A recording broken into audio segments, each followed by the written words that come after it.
सुंदर जी काफ़ी लोग आए इदा के इशू लैके लैंडलॉर्ड्स आए वो कहते LTV चो लैंडलॉर्ड कढ़ ही दो इनू टेनेंट बोर्ड रख दो क्योंकि लैंडलॉर्ड के हक ही नहीं। थानू की लगता है बारे तुसी जब रेंट ते दिता तुसी वो ड्यू डिलीजेंस नहीं की क्योंकि एक आम बंदा मेरे मंगर दा जिन्हों जो रियल्टर नहीं है जो किराए ते दे दिंदा फस जाता है। तुसी भी फस गए हो, तुसी ड्यू डिलीजेंस क्यों नहीं की बीइंग इन दिस समाज सेवी संस्थावां जिन्हां दी बदमाशी चल रही है इस वेले ਜਿਹੜੇ ਕਲੀਨ ਰੈਕੋਰਡ ਵਾਲੇ ਉਹਨਾਂ ਨੂੰ ਦਿੱਤਾ ਜਾਏ, ਬੈਡ ਰੈਕੋਰਡ ਵਾਲਿਆਂ ਨੂੰ ਗਵਰਨਮੈਂਟ ਹੈਂਡਲ ਕਰੇ ਨਾ ਕਿ ਆਮ ਪਬਲਿਕ ਹੈਂਡਲ। ਲੈਂਡਲॉर्ड ਟੈਨੈਂਟ ਬੋਰਡ ਤੁਸੀਂ ਇਹ ਵਰਡ ਬਾਰ-ਬਾਰ ਸੁਣਿਆ ਹੋਣਾ ਹੈ ਔਰ ਇਹਦੇ ਉੱਪਰ ਪ੍ਰੋਟੈਸਟ ਵੀ ਕੀਤੇ, ਸੋਲੋ ਆਰਗੇਨਾਈਜੇਸ਼ਨ ਬਾਕੀ ਆਰਗੇਨਾਈਜੇਸ਼ਨਾਂ ਦੇ ਪ੍ਰੋਟੈਸਟ ਵੀ ਕਾਫੀ ਕੀਤੇ ਹੈ। ਕੀ ਇਸ਼ੂ ਹੈ? ਲੈਂਡਲॉर्ड्स ਬਾਰ-ਬਾਰ ਆ ਕਿਉਂ ਕਹਿੰਦੇ ਕਿ ਸਾਨੂੰ ਸਾਡੇ ਹੱਕ ਨਹੀਂ ਮਿਲ ਰਹੇ, ਸਾਡੇ ਚੁਣੇ ਹੋਏ ਨੁਮਾਇੰਦੇ ਕਿੱਥੇ ਹੈ, क्यों नहीं ਇਹਦਾ सिस्टम ਨੂੰ ਰਿਵੈਂਪ ਕੀਤਾ ਜਾਂਦਾ, ਇਹਨੂੰ ਮੋਰ ਇਫੈਕਟਿਵ ਕੀਤਾ ਜਾਂਦਾ ਲੈਂਡਲॉर्ड ਟੈਨੈਂਟ ਬੋਰਡ ਨੂੰ। ਆਫ ਦਾ ਕੈਮਰਾ ਸਾਡੀ ਕਿਸੇ ਚੁਣੇ ਹੋਏ ਨੁਮਾਇੰਦੇ ਨਾਲ ਗੱਲ ਵੀ ਕੀਤੀ ਹੈ, ਉਹ ਵੀ ਮੰਨਦੇ ਆ ਕਿ ਇਹਦੇ 'ਚ ਜਿਹੜਾ ਓਵਰਆਲਿੰਗ ਬਹੁਤ ਜ਼ਰੂਰੀ ਹੈ, ਲੇਕਿਨ ਇਹ 'ਤੇ ਐਕਸ਼ਨ ਕਿਉਂ ਨਹੀਂ ਸਰਕਾਰ ਲੈਂਦੀ। ਸਾਡੇ ਨਾਲ ਇੱਦਾਂ ਦੇ ਇੱਕ ਬਾਈ ਪ੍ਰੋਫੈਸ਼ਨ ਰੀਅਲ ਸਟੇਟ ਤੋਂ ਰੀਅਲਟਰ ਹੈ ਔਰ ਹੋਮ ਓਨਰ ਹੈ ਔਰ ਉਹਨਾਂ ਕੋਲ ਇਨਵੈਸਟਮੈਂਟ ਪ੍ਰੋਪਰਟੀਜ਼ ਹੈ, ਉਹ ਵੀ ਐਸੀ ਚੀਜ਼ ਦੇ ਸ਼ਿਕਾਰ ਹੋਏ ਹੈ ਕਿ ਉਹਨਾਂ ਦੀ ਪ੍ਰੋਪਰਟੀਜ਼ ਜਿਹੜੀਆਂ ਕੁਛ ਇਸ਼ੂਜ਼ ਹੈ। ਟੈਨੈਂਟਸ ਜਿਹੜੇ ਪ੍ਰੋਫੈਸ਼ਨਲ ਟੈਨੈਂਟਸ ਜਿਨ੍ਹਾਂ ਨੂੰ ਕਿਹਾ ਜਾਂਦਾ ਹੈ, ਜਿਹੜੇ ਬਾਰ-ਬਾਰ ਆਪਣੇ ਘਰ ਚੇਂਜ ਕਰਦੇ ਹੈ ਔਰ ਹਰ ਇਸ਼ੂ ਉਸ ਜਗ੍ਹਾ ਤੇ ਦਿੰਦੇ ਹੈ ਜਿੱਥੇ ਉਹਨਾਂ ਨੂੰ ਲੱਗਦਾ ਕਿ ਅਸੀਂ ਲੈਂਡਲॉर्ड ਨੂੰ ਕਾਬੂ ਕਰ ਸਕਦੇ ਹਾਂ। ਫਿਰ ਲੈਂਡਲॉर्ड ਟੈਨੈਂਟ ਬੋਰਡ ਦੇ ਉੱਪਰ ਸਾਲੋਂ ਸਾਲ ਲੱਗ ਜਾਂਦੇ ਫਾਈਲ ਓਪਨ ਹੋਣ ਦਾ। ਕੀ ਸਟੋਰੀ ਹੈ ਸਾਰੀ ਉਹਨਾਂ ਦੀ ਜ਼ੁਬਾਨੀ ਉਹਨਾਂ ਤੋਂ ਸੁਣਦੇ ਹਾਂ ਜਸਵਿੰਦਰ ਮਿਲੂ ਤੋਂ। ਜਸਵਿੰਦਰ ਜੀ ਸਤਿ ਸ਼੍ਰੀ ਅਕਾਲ and welcome to Prime Asia. ਸਤਿ ਸ਼੍ਰੀ ਅਕਾਲ ਨੇਤਾ ਜੀ, thank you for giving me this platform. Landlord tenant board ਦੀ ਗੱਲ ਕਰ ਰਹੇ ਹਾਂ। ਲੈਂਡਲॉर्ड ਟੈਨੈਂਟ ਬੋਰਡ ਜਿਹੜਾ ਇੱਕ ਡਿਜ਼ਾਸਟਰ ਬੋਰਡ ਕਿਹਾ ਜਾ ਸਕਦਾ ਇਹਨੂੰ। ਇੱਕ ਬੰਦਾ ਕੈਨੇਡਾ 'ਚ ਆਉਂਦਾ, ਮਿਹਨਤ ਕਰਦਾ, ਮਿਹਨਤ ਕਰਨ ਤੋਂ ਬਾਅਦ ਆਪਣਾ ਘਰ ਖਰੀਦਦਾ, ਉਹ ਤੋਂ ਬਾਅਦ ਉਹਦਾ ਇੱਕ ਸੁਪਨਾ ਹੁੰਦਾ ਕਿ ਕੋਈ ਮੈਂ ਇਨਵੈਸਟਮੈਂਟ ਪ੍ਰੋਪਰਟੀ ਖਰੀਦਾਂ। In this case I did the same. I bought an investment property in Milton ontario, check gave it to somebody non-Indian. I'm not against any religion or any caste, but that's how it is. I gave it to him 4 years ago. His credit wasn't excellent at the time, but gentleman, nice people. So he kept giving me money on time and everything 3 years continuously. But now from last 1 year, no payments, no phone answers. If I go there, he's not opening the door. So I went to the landlord tenant board, applied for his removal। 8 ਮਹੀਨੇ ਬਾਅਦ ਜਵਾਬ ਆਇਆ ਜੀ, ਤੇ 8 ਮਹੀਨੇ ਤੋਂ ਬਾਅਦ 22 ਜੂਨ ਦੀ court date ਸੀਗੀ ਸਾਡੀ। ਜੱਜ ਦੇ ਕੋਲੇ 50 ਕੇਸ ਸੀਗੇ, 4th one was mine। 3 cases ਦੇ ਉੱਪਰ 4 ਘੰਟੇ ਜੱਜ ਨੇ ਲਾਤੇ। 11:40 ਤੇ ਮੈਨੂੰ ਕਿਹਾ ਗਿਆ ਕਿ you know what, we can't hear your case today, we will give you another date. ਅੱਜ जुलाई ਦੀ 21 ਹੋ ਗਈ ਹੈ, ਆਲਮੋਸਟ 1 ਮੰਥ ਹੋ ਗਏ, ਹਜੇ ਤੱਕ ਤਾਂ ਕੋਈ ਕੋਰਟ ਡੇਟ ਆਈ ਨਹੀਂ ਜੀ। ਕਦੋਂ ਆਣੀ ਹੈ, ਕੀ ਹੋਣਾ ਹੈ, ਕੀ ਨਹੀਂ, ਆਈ ਐਮ ਨਾਟ ਸ਼ੋਰ ਜੀ। ਮੌਰਗੇਜ ਪੇਮੈਂਟਸ ਜਿਹੜੀਆਂ ਹੈਗੀਆਂ ਪਹਿਲਾਂ ਨਾਲੋਂ 4 ਗੁਣਾ ਹੋ ਗਈਆਂ ਜੀ। ਪ੍ਰੋਪਰਟੀ ਟੈਕਸਿਸ ਪੇ ਕਰ ਰਹੇ ਹਾਂ ਜੀ। ਜਿਹੜੀਆਂ ਯੂਟਿਲਿਟੀਜ਼ ਉਹਨੇ ਪੇ ਕੀਤੀਆਂ ਨਹੀਂ ਕੀਤੀਆਂ ਕੋਈ ਪਤਾ ਨਹੀਂ ਜੀ। ਆਈ ਡੋਨਟ ਨੋ ਕਿ ਕਦੋਂ ਇਹ ਜਿਹੜਾ ਡਿਜ਼ਾਸਟਰ ਜਿਹੜਾ ਹੈਗਾ ਇਹ ਖਤਮ ਹੋਣਾ ਹੈਗਾ। ਅਸੀਂ ਲੈਂਡਲॉर्ड ਟੈਨੈਂਟ ਬੋਰਡ ਦੇ ਅੱਗੇ ਰਿਕੁਐਸਟ ਕੀਤੀ, ਉਹਨਾਂ ਨੂੰ ਕਿਹਾ ਕਿ you know what, it's painful for us, we can't make payments because we are not getting any money, but there is no rush for them। We are keep waiting and still waiting. Jaswinder ji ਤੁਸੀਂ ਆਪਣੀ story ਦੱਸੀ, ਤੁਸੀਂ by profession ਇੱਕ realtor ਹੋ। ਹਾਂਜੀ। ਤੁਸੀਂ ਜਦ rent ਤੇ ਦਿੱਤਾ ਤੁਸੀਂ ਉਹ ਡਿਊ ਡਿਲੀਜੈਂਸ ਨਹੀਂ ਕੀਤੀ ਕਿਉਂਕਿ ਇੱਕ ਆਮ ਬੰਦਾ ਮੇਰੇ ਮੰਗਰ ਦਾ ਜਿਹਨੂੰ ਜੋ ਰੀਅਲਟਰ ਨਹੀਂ ਹੈ ਜੋ ਕਿਰਾਏ ਤੇ ਦੇ ਦਿੰਦਾ ਫਸ ਜਾਂਦਾ। ਤੁਸੀਂ ਵੀ ਫਸ ਗਏ ਹੋ, ਤੁਸੀਂ ਡਿਊ ਡਿਲੀਜੈਂਸ ਕਿਉਂ ਨਹੀਂ ਕੀਤੀ ਬੀਇੰਗ ਇਨ ਦਿਸ ਪ੍ਰੋਫੈਸ਼ਨ? ਕੀਤੀ, ਡਿਊ ਡਿਲੀਜੈਂਸ ਕੀਤੀ, ਉਹਨਾਂ ਦੀ ਜੌਬਸ ਚੈੱਕ ਕੀਤੀਆਂ, ਉਹਦਾ ਪ੍ਰੋਫੈਸ਼ਨ ਚੈੱਕ ਕੀਤਾ, ਹਰ ਚੀਜ਼ ਚੈੱਕ ਕੀਤੀ। ਪਰ ਉਹਨਾਂ ਦਾ ਕ੍ਰੈਡਿਟ ਜਿਹੜਾ ਕੋਈ ਇੰਨਾ ਐਕਸੈਲੈਂਟ ਨਹੀਂ ਸੀਗਾ। ਬਟ ਐਵਰੀਬਡੀ, ਹਰ ਬੰਦੇ ਨੂੰ ਦੂਸਰਾ ਚਾਂਸ ਦੇਣਾ ਬਣਦਾ। So that's what I did. ਉਹਨੇ ਕਿਹਾ ਕਿ ਮੈਨੂੰ ਯਾਰ ਹੋਰ ਕੋਈ ਦੇ ਨਹੀਂ ਰਿਹਾ ਜਗ੍ਹਾ, ਵੀ ਪਲੀਜ਼ ਮੇਰੀ ਫੈਮਿਲੀ ਹੈ, ਮੇਰੇ ਬੱਚੇ ਹੈ, ਮੈਨੂੰ ਦੇ ਦੇ। ਠੀਕ ਹੈ। ਤੇ ਮੈਂ ਦੇ ਦਿੱਤਾ, ਰਾਈਟ। 3 ਸਾਲ ਮੈਨੂੰ ਪੇਮੈਂਟਸ ਵੀ ਕਰਦਾ ਰਿਹਾ, ਨੋ ਇਸ਼ੂ। ਠੀਕ ਹੈ। But now 1 year now no payments, nothing. So 1 ਸਾਲ ਹੋ ਗਿਆ ਕੋਈ ਪੇਮੈਂਟ ਨਹੀਂ ਕੀਤੀ। ਮੌਰਗੇਜ ਕੀ ਬੈਂਕ ਤੁਹਾਨੂੰ ਦੇ ਰਿਹਾ ਰਿਲੀਫ ਕਿ ਤੁਸੀਂ ਮੌਰਗੇਜ ਨਾ ਦਿਓ? ਨਹੀਂ ਸਰ, ਬੈਂਕ ਨੇ ਤਾਂ 1.5% ਤੋਂ ਚੱਕ ਕੇ 7.5% ਕਰ ਦਿੱਤਾ ਨਾ ਹੁਣ। ਠੀਕ ਹੈ। 5 ਗੁਣਾ ਪੇਮੈਂਟਸ ਹੋ ਗਈਆਂ ਹੈਗੀਆਂ। ਠੀਕ ਹੈ। ਪ੍ਰੋਪਰਟੀ ਟੈਕਸ ਉੱਪਰ ਚਲੇ ਗਿਆ ਹੈਗਾ, ਜਿਹੜੀ ਕਾਂਡੋ ਫੀਸ ਹੈਗੀ ਉਹ ਉੱਪਰ ਚਲੇ ਗਈ ਹੈਗੀ ਹੈ, ਹਰ ਚੀਜ਼ ਉੱਪਰ ਚਲੇ ਗਈ ਹੈ।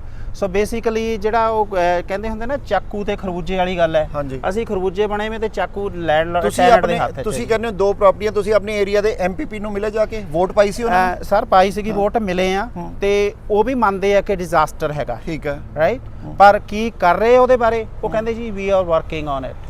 ਜਸਵਿੰਦਰ ਜੀ ਕਾਫੀ ਲੋਕ ਆਏ ਇੱਦਾਂ ਦੇ ਇਸ਼ੂ ਲੈ ਕੇ, ਲੈਂਡਲੋਰਡਸ ਆਏ, ਉਹ ਕਹਿੰਦੇ ਐਲਟੀਵੀ ਚੋਂ ਲੈਂਡਲੋਰਡ ਕੱਢ ਹੀ ਦਿਓ, ਇਹਨੂੰ ਟੈਨੈਂਟ ਬੋਰਡ ਰੱਖ ਦਿਓ ਕਿਉਂਕਿ ਲੈਂਡਲੋਰਡ ਦੇ ਹੱਕ ਹੀ ਨਹੀਂ। ਤੁਹਾਨੂੰ ਕੀ ਲੱਗਦਾ ਇਹਦੇ ਬਾਰੇ? ਐਗਜ਼ੈਕਟਲੀ ਜੀ, ਇਹ ਸਿਰਫ ਟੈਨੈਂਟ ਬੋਰਡ ਹੈਗਾ, ਲੈਂਡਲੋਰਡ ਨੂੰ ਤਾਂ ਖਤਮ ਕਰ ਦਿੱਤਾ ਇਹਨਾਂ ਨੇ, ਰਾਈਟ। ਮੇਰੇ ਵਰਗਾ ਜਿਹੜਾ ਛੋਟਾ ਲੈਂਡਲੋਰਡ ਹੈਗਾ, ਜਿਹੜਾ 1-2 ਪ੍ਰਾਪਰਟੀਆਂ ਜਿਹਦੇ ਕੋਲੇ ਹੈਗੀਆਂ, soon the guy gets out, I am going to sell my property. ਤੁਸੀਂ ਪ੍ਰਾਪਰਟੀ ਵੇਚਣ ਦੀ ਸੋਚ ਰਹੇ ਹੋ? ਵੇਚ ਕੇ ਆਮ ਆਊਟ ਜੀ। ਤੁਹਾਡੀ ਦੋਨੋਂ ਪ੍ਰਾਪਰਟੀਆਂ 'ਚ ਇਸ਼ੂਸ ਹੈਗੇ? ਮੇਰੇ ਕੋਲੇ ਜੀ ਇੱਕ ਪ੍ਰਾਪਰਟੀ ਨਾਲ ਸਮਹਾਓ ਮੈਂ ਕਨੈਕਟਡ, ਇੱਕ ਹੋਰ ਪ੍ਰਾਪਰਟੀ ਹੈਗੀ ਸਾਡੇ ਕੋਲੇ ਪੀਟਰਬੋਰੋ ਦੇ ਵਿੱਚ। ਹਾਂਜੀ। ਫੈਮਿਲੀ ਫਰੈਂਡਸ ਨੇ ਰਲ ਕੇ ਇੱਕ ਛੋਟੀ ਜੀ 3 ਯੂਨਿਟ ਦੀ ਬਿਲਡਿੰਗ ਖਰੀਦੀ ਤੇ ਉਹਦੇ 'ਚ ਇੱਕ ਪ੍ਰੋਫੈਸ਼ਨਲ ਟੈਨੈਂਟ ਬੈਠਾ ਹੈਗਾ, ਨਹੀਂ ਨਿਕਲ ਰਿਹਾ। ਸਿਟੀ ਨੇ ਉਹਨੂੰ ਨੋਟਿਸ ਦਿੱਤਾ ਕਿ ਇਹ ਪ੍ਰਾਪਰਟੀ ਜਿਹੜੀ ਅਨਫਿਟ ਹੈ ਤੇਰੇ ਰਹਿਣ ਲਈ, ਬਟ ਹੀ ਡਸਨਟ ਲਿਸਨ। ਸੋ 1 ਸਾਲ ਹੋ ਗਿਆ, ਬੈਂਕ ਦੀਆਂ ਕਿਸ਼ਤਾਂ ਬਚ ਗਈਆਂ, 7.2% ਇੰਟਰਸਟ ਰੇਟ ਹੋ ਗਿਆ, ਤੁਸੀਂ ਆਪਣੀ ਜੇਬ ਤੋਂ ਸਾਰਾ ਕੁਝ ਦੇ ਰਹੇ ਹੋ?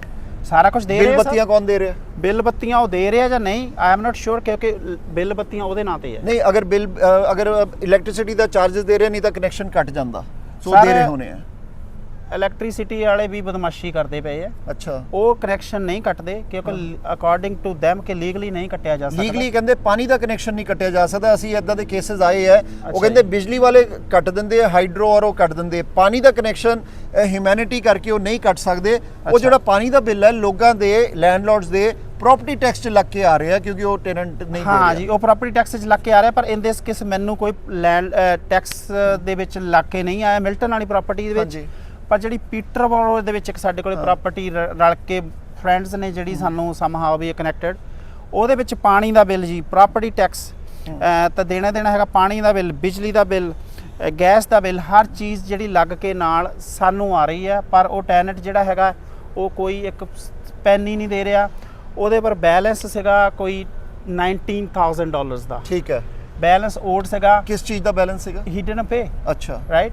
ਕੋਰਟ ਡੇਟ ਆਈ, ਕੋਰਟ ਡੇਟ ਦੇ ਵਿੱਚ ਜੱਜ ਨੇ ਡਿਸੀਜਨ ਲਿਆ ਕਿ ਯੂ ਨੋ ਵਾਟ, ਕਿ ਇਹ ਬੰਦਾ ਤਾਂ ਵਿਚਾਰਾ ਕੰਮ ਨਹੀਂ ਕਰਦਾ, ਇਹ ਤਾਂ ਸ਼ਾਰਟ ਟਰਮ ਡਿਸੇਬਿਲਟੀ ਤੇ ਹੈਗਾ।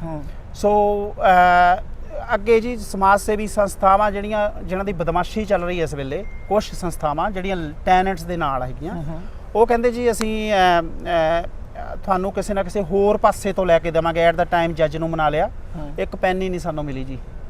ਉਹਦਾ ਜਿਹੜਾ ਫੰਡ ਸੀ, ਜਿਹੜਾ ਬੈਲੈਂਸ ਸੀਗਾ, ਉਹਦਾ ਵੇਵ ਆਫ ਕਰ ਦਿੱਤਾ ਗਿਆ ਤੇ ਹੁਣ ਉਹ ਹਜੇ ਸਟਿਲ ਨਹੀਂ ਪੇ ਕਰ ਰਹੇ। ਜਸਵਿੰਦਰ ਜੀ ਇਦਾਂ ਦੇ ਬਹੁਤ ਕੇਸਿਸ ਇੱਥੇ ਆਏ, ਅਸੀਂ ਗੱਲਬਾਤ ਕੀਤੀ ਇਸ ਸ਼ੋਅ 'ਚ ਆਪਣੇ ਵੀ ਕਿ ਈਵਨ ਕੋਰਟ ਦੇ ਆਰਡਰ ਆਉਣ ਦੇ ਬਾਅਦ ਵੀ, ਐਲਟੀਵੀ ਕੋਰਟ ਦੇ ਆਰਡਰ ਆਉਣ ਦੇ ਬਾਅਦ ਵੀ ਉਹਨੂੰ ਇੰਪਲੀਮੈਂਟ ਕਰਨਾ ਇੱਕ ਬੜਾ ਵੱਡਾ ਚੈਲੰਜ ਹੈ ਕਿਉਂਕਿ ਲੋਕ ਪ੍ਰੋਵਿੰਸ ਮੂਵ ਕਰ ਗਏ, ਉਹਨਾਂ ਦੇ $25-30,000 ਲੈਣ ਵਾਲਾ ਉਹ ਵੀ ਨਹੀਂ ਮਿਲਿਆ। ਸਾਡੇ ਜੋਹਲ ਸਾਹਿਬ ਹੈਗੇ ਆ ਜਿਹੜੇ ਵਿੰਡਸਰ ਤੋਂ, ਉਹਨਾਂ ਦਾ 80,000 ਦਾ ਡੈਮੇਜ ਸੀਗਾ, ਉਹਨਾਂ ਦਾ 30-35,000 ਲੈਣ ਵਾਲਾ ਸੀ। ਕੋਰਟ ਦੇ ਆਰਡਰ ਉਹਨਾਂ ਦੇ ਫੇਵਰ 'ਚ, ਅੱਜ ਉਹਨਾਂ ਨੂੰ 1.5 ਸਾਲ ਹੋ ਗਿਆ, ਉਹਨਾਂ ਦੀ ਫਾਈਲ ਹੀ ਨਹੀਂ ਓਪਨ ਹੋਈ। ਸੋ ਕੋਰਟ ਆਰਡਰ ਆਉਣ ਦੇ ਬਾਅਦ ਵੀ ਇੰਪਲੀਮੈਂਟੇਸ਼ਨ ਦਾ ਵੀ ਇੱਕ ਵੱਡਾ ਚੈਲੰਜ ਹੈ। ਨਹੀਂ ਜੀ, ਦੇਖੋ ਤੁਸੀਂ ਐਜ਼ ਅ ਲੈਂਡਲਾਰਡ ਤੁਸੀਂ ਟੈਨੈਂਟ ਬੋਰਡ ਦੇ ਕੋਲ ਜਾਵੋ, ਉਹਨਾਂ ਨੂੰ ਫੋਨ ਕਰੋ, ਕੋਈ ਆਨਸਰ ਨਹੀਂ ਹੈਗਾ। ਤੁਸੀਂ ਉਹਨਾਂ ਦਾ ਡੋਰ ਨੌਕ ਕਰੋ, no we are not open to the public, right. But ਜੇਕਰ ਟੈਨੈਂਟ ਉਹਨਾਂ ਨੂੰ ਕਾਲ ਕਰਦਾ ਤਾਂ ਨੈਕਸਟ ਡੇ ਉਹਨਾਂ ਨੂੰ ਸੁਣਿਆ ਜਾਂਦਾ, ਉਹਨਾਂ ਦੇ ਕੋਲੇ ਬੰਦਾ ਪਹੁੰਚ ਜਾਂਦਾ ਉਹਨਾਂ ਦਾ। ਲੈਂਡਲਾਰਡ ਲਈ ਕੋਈ ਹੈ ਹੀ ਨਹੀਂ, ਕੋਈ ਸਾਡੇ ਕੋਲੇ ਕੋਈ ਰਾਈਟਸ ਹੀ ਹੈ ਨਹੀਂ ਜੀ, ਰਾਈਟ। ਸੋ ਆਈ ਅਰਜ ਕਿ ਗਵਰਨਮੈਂਟ ਨੂੰ ਕਿ ਲੈਂਡਲਾਰਡ ਜਿਹੜੇ ਸਪੈਸ਼ਲੀ ਜਿਹੜੇ ਛੋਟੇ ਲੈਂਡਲਾਰਡ ਹੈ, ਜਿਹਨਾਂ ਕੋਲ 1 2 4 5 ਪ੍ਰਾਪਰਟੀਆਂ ਹੈਗੀਆਂ, ਉਹਨਾਂ ਦੇ ਲਈ ਲੈਵਲ ਪਲੇਇੰਗ ਫੀਲਡ ਤਿਆਰ ਕਰੋ। ਆਈ ਨੋ ਵੱਡੀਆਂ ਕਾਰਪੋਰੇਸ਼ਨਸ ਦੇ ਕੋਲੇ ਲਾਇਰਸ ਵੀ ਹੈਗੇ, ਸਾਰਾ ਕੁਝ ਹੈਗਾ, they are in trouble as well. But ਜਿਹੜਾ ਸਪੈਸ਼ਲੀ ਛੋਟਾ ਲੈਂਡਲਾਰਡ ਹੈ ਉਹਦੇ ਲਈ ਤਾਂ ਤੁਸੀਂ ਖੜੋ ਯਾਰ, ਨਹੀਂ ਤਾਂ ਛੋਟਾ ਲੈਂਡਲਾਰਡ ਖਤਮ ਹੋ ਜਾਏਗਾ। ਦੇयर ਵੋਂਟ ਬੀ ਐਨੀ ਮੋਰ ਲੈਂਡਲਾਰਡਸ। ਜਸਵਿੰਦਰ ਜੀ ਕੋਈ ਸੁਜੈਸ਼ਨ, ਤੁਸੀਂ ਰੀਅਲ ਸਟੇਟ ਫੀਲਡ 'ਚੋਂ ਰੀਅਲ ਸਟੇਟ ਵੇਚਦੇ, ਸੈਲ ਪਰਚੇਜ਼ ਕਰਦੇ ਹੋ, ਲੋਕਾਂ ਨੂੰ ਐਡਵਾਈਸ ਦਿੰਦੇ ਹੋ, ਪ੍ਰੋਫੈਸ਼ਨਲੀ ਲਾਇਸੈਂਸਡ ਹੋ, तो कोई सजेशन देना चाहो क्योंकि लोगों ने कहा कि एक जो बैड टेनेंट्स है उन्होंने लिस्ट डाटाबेस तैयार किया जाए, जोड़ा एक बार डिफॉल्टर है उन्होंने लिस्ट पब्लिक की जाए गवर्नमेंट की वैबसाइट पर, ताकि ਦੂਜਾ ਲੈਂਡਲੋਰਡ ਜਦ ਕਿਰਾਏ ਤੇ ਦੇ ਤੇ ਇੱਕ ਡਿਊ ਡਿਲੀਜੈਂਸ ਕਰੇਗੇ। ਆਹ ਲੈਂਡਲੋਰਡ ਨੇ ਪਿਛਲੀ 4 ਵਾਰ ਇਦਾਂ ਕੀਤੀਆਂ ਸੀ, ਇੱਕ ਵਾਰ ਕੀਤਾ ਸੀਗਾ ਕੋਰਟ 'ਚ ਕੇਸ ਗਏ ਸੀ, ਇਹਨਾਂ ਨੂੰ ਆਪਾਂ ਕਿਰਾਇਆ ਨਹੀਂ ਦੇਣਾ। ਜਿਹੜੇ ਕਲੀਨ ਰੈਕੋਰਡ ਵਾਲੇ ਉਹਨਾਂ ਨੂੰ ਦਿੱਤਾ ਜਾਏ, ਬੈਡ ਰੈਕੋਰਡ ਵਾਲਿਆਂ ਨੂੰ ਗਵਰਨਮੈਂਟ ਹੈਂਡਲ ਕਰੇ, ਨਾ ਕਿ ਆਮ ਪਬਲਿਕ ਹੈਂਡਲ ਕਰੇ। ਸਰ ਐਕਸੈਲੈਂਟ ਆਈਡੀਆ ਹੈਗਾ, ਜੇਕਰ ਹੋ ਸਕਦਾ ਹੈ ਜਿਵੇਂ ਬੀਕਨ ਸਕੋਰ ਜਾਂ ਆਪਣਾ ਕ੍ਰੈਡਿਟ ਸਕੋਰ ਹੈਗਾ, ਇਹ ਜੇ ਕੋਈ ਚੀਜ਼ ਜੇ ਬਣਾਈ ਜਾ ਸਕਦੀ ਤਾਂ ਵਾਈ ਨਾਟ, ਓਕੇ ਰਾਈਟ, ਬਣੇ। ਪਰ ਜਿਹੜੇ ਲੈਂਡਲੋਰਡਸ ਆ ਮੈਂ ਉਹਨਾਂ ਨੂੰ ਵੀ ਅਵੇਅਰ ਕਰਨਾ ਚਾਹੁੰਦਾ, ਜਦੋਂ ਤੁਸੀਂ ਲੈਂਡਲੋਰਡ ਜਦੋਂ ਕੋਈ ਵੀ ਪ੍ਰਾਪਰਟੀ ਕਿਸੇ ਨੂੰ ਲੀਜ਼ ਤੇ ਕਰਦਾ ਹੈਗਾ, ਮੇਕ ਸ਼ੋਰ ਉਹਨਾਂ ਦਾ credit report, bank statements, bank deposits ਸਾਰਾ ਕੁਝ ਚੈੱਕ ਕੀਤਾ ਜਾਵੇ। ਨਾਟ ਕਿ ਜਿਹੜਾ ਉਹਨਾਂ ਨੇ ਤੁਹਾਨੂੰ ਈਮੇਲ ਕੀਤਾ ਹੈ, ਪਰ ਤੁਸੀਂ ਆਪ ਉਹਨਾਂ ਨੂੰ ਕੰਪਿਊਟਰ ਤੇ ਉਹਨਾਂ ਦਾ ਜਿਹੜਾ ਹੈਗਾ ਲੌਗਇਨ ਕਰਵਾਵੋ, ਉਹ ਤੁਹਾਨੂੰ ਆਪ ਸਿੱਧਾ ਲਿੰਕ ਕ੍ਰੈਡਿਟ ਰਿਪੋਰਟ ਕੱਢ ਕੇ ਦੇਣ, ਬੈਂਕ ਦੀਆਂ ਸਟੇਟਮੈਂਟਸ ਤੁਹਾਡੇ ਕੱਢ ਕੇ ਦੇਣ, ਤਾਂ ਕਿ ਉਹਦੇ 'ਚ ਡਿਪੋਜ਼ਿਟਸ ਦੇਖਣ, ਨਾ ਕਿ ਫੈਬਰੀਕੇਟਡ ਪੇਪਰ ਵਰਕ ਮਿਲੇ ਤੁਹਾਨੂੰ। ਉਹਦੇ ਪਰ ਤੁਸੀਂ ਕਿਸੇ ਨੂੰ ਲੀਜ਼ ਤੇ ਦੇ ਦਿਓ ਪ੍ਰਾਪਰਟੀ ਦੇ ਬਾਅਦ ਵਿੱਚ ਜਿਵੇਂ ਅਸੀਂ ਰੋ ਰਹੇ ਹਾਂ ਤੇ ਤੁਸੀਂ ਵੀ ਰੋਵੋ। ਸੋ ਟੋਟਲ ਅਮਾਉਂਟ ਅਗਰ ਮੈਂ ਪੁੱਛਾਂ ਤਾਂ ਕਿੰਨਾ ਲਾਸ ਹੋ ਗਿਆ ਜਿਹੜਾ ਕਿਰਾਇਆ ਨਹੀਂ ਮਿਲਿਆ ਤੁਹਾਨੂੰ ਦੋਨੋਂ ਪ੍ਰਾਪਰਟੀਆਂ ਤੋਂ? ਸਰ ਇੱਕ ਪ੍ਰਾਪਰਟੀ ਤੇ ਅਬਾਊਟ $25,000 ਹੈਗਾ, ਦੂਸਰੀ ਪ੍ਰਾਪਰਟੀ ਤੇ ਅਰਾਊਂਡ $20,000 ਹੈਗਾ। ਸੋ ਮਤਲਬ $45,000 ਲਾਸ ਹੈ ਜਿਹੜਾ ਕਿ ਤੁਸੀਂ ਬੈਂਕ ਨੂੰ ਤਾਂ ਮੌਰਗੇਜ ਦੇ ਚੁੱਕੇ ਹੋ। ਯੈਸ, ਬੈਂਕ ਦਾ ਤਾਂ ਮੌਰਗੇਜ ਜੀ ਖੜੀ ਹੈ, ਐਵਰੀ ਮੰਥ ਦੇਣੀ ਪੈਂਦੀ, ਜੇ ਇੱਕ ਦਿਨ ਵੀ ਲੇਟ ਹੋ ਜਾਂਦੀ ਤੁਹਾਡੇ ਕ੍ਰੈਡਿਟ ਰਿਪੋਰਟ ਤੇ ਆ ਜਾਂਦੀ ਹੈ। ਸੋ ਸਾਨੂੰ ਇਲੈਕਟਿਡ ਰਿਪਰੈਜ਼ੈਂਟੇਟਿਵ ਆ ਪ੍ਰੋਵਿੰਸ ਦਾ ਇਸ਼ੂ ਹੈ, ਇਹਦੇ ਤੇ ਤੁਸੀਂ ਕੀ ਕਹੋਗੇ ਪੋਲੀਟੀਸ਼ੀਅਨਸ ਨੂੰ? ਮੈਂ ਤਾਂ ਇਹੀ ਕਹੂੰਗਾ ਜੀ, ਸਪੈਸ਼ਲੀ ਫੋਰਡ ਗਵਰਨਮੈਂਟ ਹੁਣ ਮੈਜੋਰਟੀ ਦੇ ਵਿੱਚ ਹੈਗੀ ਹੈ ਕਿ ਇਹਦੇ 'ਚ ਤੁਸੀਂ ਪ੍ਰੋਪਰ ਜਿਹੜੇ rules and regulations in place ਕਰੋ, ਤਾਂ ਕਿ ਜਿਹੜਾ ਸਪੋਜ਼ ਤੁਹਾਡਾ ਟੈਨੈਂਟ ਤੁਹਾਨੂੰ ਪੇ ਨਹੀਂ ਕਰ ਰਿਹਾ ਤਾਂ next month he should be out. It shouldn't take 8 months 9 months or 10 months। ਜੇ ਤੁਹਾਡੇ ਕੋਲ ਸਟਾਫ ਦੀ ਕਮੀ ਹੈ ਤਾਂ ਸਟਾਫ ਹੋਰ ਹਾਇਰ ਕੀਤਾ ਜਾ ਸਕਦਾ ਹੈ, ਜਾਂ ਇਹਨੂੰ ਕੋਈ ਪ੍ਰਾਈਵੇਟਾਈਜ਼ਡ ਕਰ ਦਿਓ ਜਿੱਥੇ ਐਕਸਟਰਾ ਸਟਾਫ ਤੁਹਾਡੀ ਹੈਲਪ ਕਰ ਸਕੇ ਲੈਂਡਲੋਰਡ ਦੀ। ਅਦਰਵਾਈਜ਼ ਇਹ ਜਿਹੜਾ ਸਿਸਟਮ ਹੈਗਾ ਲੈਂਡਲੋਰਡ ਛੋਟਾ ਸਪੈਸ਼ਲੀ ਖਤਮ ਹੋ ਜਾਏਗਾ। ਬਿਸਾਈਡ ਦੈਟ ਜਿਹੜਾ ਹੈਗਾ ਇਹਦੇ 'ਚ ਕ੍ਰਿਮੀਨਲ ਐਕਟੀਵਿਟੀ ਵੱਧ ਜਾਏਗੀ, ਕਿਉਂਕਿ ਲੈਂਡਲੋਰਡ ਕਿੰਨੀ ਦੇਰ ਤੱਕ ਵੇਟ ਕਰ ਸਕਦਾ ਹੈ। ਜਸਵਿੰਦਰ ਜੀ, ਯੂਐਸ ਦੀ ਅਗਰ ਕੰਪੇਅਰ ਕਰੀਏ ਕੈਨੇਡਾ ਗਵਾਂਢ 'ਚ ਲੱਗਦਾ ਯੂਐਸ 'ਚ ਬੜੀ ਚੀਜ਼ਾਂ ਅਸੀਂ ਸਿੱਖ ਸਕਦੇ ਹਾਂ। ਯੂਐਸ ਤੋਂ ਅਸੀਂ ਸਿੱਖਦੇ ਨਹੀਂ, ਅਸੀਂ ਹੋਰ ਕੰਟਰੀਆਂ ਦੀ ਤਰਫ ਜਾਂਦੇ ਹਾਂ ਜਿੱਧਰ ਸਿੱਖਣ, ਯੂਐਸ ਤੋਂ ਨਹੀਂ ਸਿੱਖਦੇ। ਅਗਰ ਤੁਸੀਂ 2 ਜਾਂ ਹਫ਼ਤੇ ਜਦ ਕੋਰਟ ਡਿਸੀਜਨ ਆਉਣ ਦੇ ਬਾਅਦ 2 ਹਫ਼ਤੇ ਖਾਲੀ ਨਹੀਂ ਕੀਤਾ ਤੇ ਸ਼ੈਰਿਫਸ ਆਉਂਦੇ ਆ ਤੁਹਾਨੂੰ ਇਵਿਕਟ ਕਰਾ ਦਿੰਦੇ ਆ ਵਿਦਿਨ 2 weeks। ਸੋ ਇੱਥੇ ਦਾ ਸਾਡਾ 1.5 ਸਾਲ ਤਾਂ ਇਵਿਕਸ਼ਨ ਦਾ ਹੀ ਲੱਗ ਜਾਂਦਾ।